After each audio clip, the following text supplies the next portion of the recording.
this is Britt Caswell with another example video. In today's video, I'm covering example 3 from section 4-1 in the SavvasRealize Algebra 2 textbook. So in this problem, we're using an inverse variation model to help us to solve a real-world problem with inverse variation. So what we have is we have a guitar that has a string length of S. And we say that that varies inversely with the frequency f of its vibrations. So when it says that it varies inversely, we know that s is equal to k over f. And you can flip around the s and the f if you need to, but that's kind of the equation that we end up with. So then what we can do is we can take our known values here, okay, and we are going to use them to figure it out if we put a capo clamp on the guitar. Alright, so what the capo clamp does is it shortens the strings on the guitar, and what it's going to do is it's going to change the frequency of the guitar.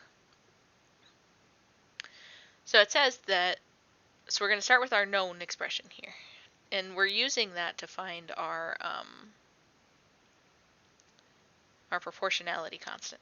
Sorry, losing words here. So this is the stuff that we know. So I have a 26-inch E string, alright, so that's my string length, and it's going to have a frequency of 329.63 cycles per second.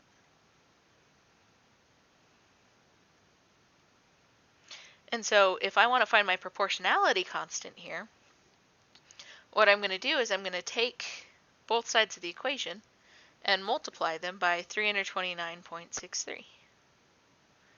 And so let's see what happens here to get my k value. So when I multiply 26 in that value, I get 8,570.38 for my k value. So now we're going to switch it up. So now we're going to put that little clamp on there. My k value is still the same amount, but my string length is now only 13 inches. And they want us to figure out what the frequency is. So what I'm going to do to solve this is I'm going to multiply both sides by f, so I get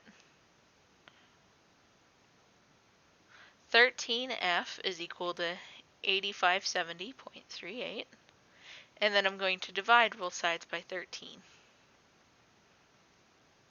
And so when you divide by 13 here, you get a frequency of 659.26.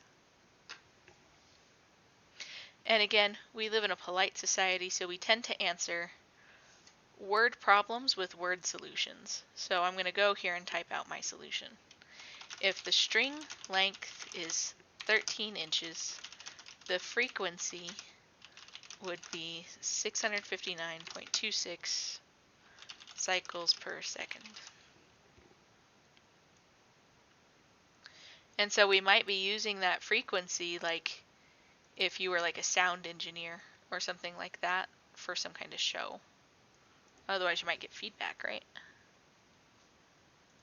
So if we try another one, this one has to do with the amount of time that it takes for an ice cube to melt. And it says that that time that it takes for the ice cube to melt varies inversely with the temperature. Alright, so the amount of time, I'm just going to call it T. And the air temperature, I'm just going to call it A. Alright, so the amount of time, I'm going to put a T there and air temperature A. So my known values,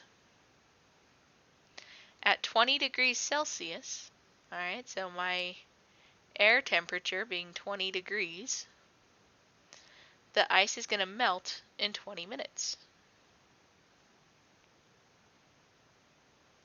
So if I go to multiply this out, I'm going to multiply both sides of the equation by 20, and I get the proportionality constant of 400. So now they're giving us a new temperature, and they're wondering what is the time when that air temperature is 30. So I plug in my 400 for the K that I just found, and then the 30 degrees Celsius, because the air temperature is down here. Alright, so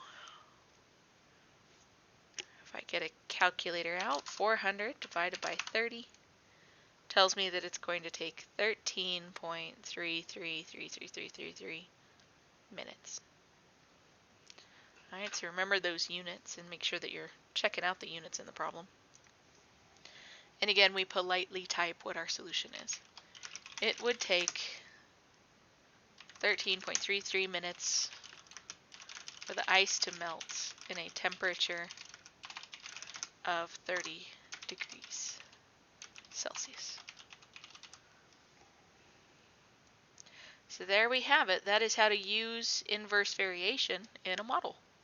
Until next time.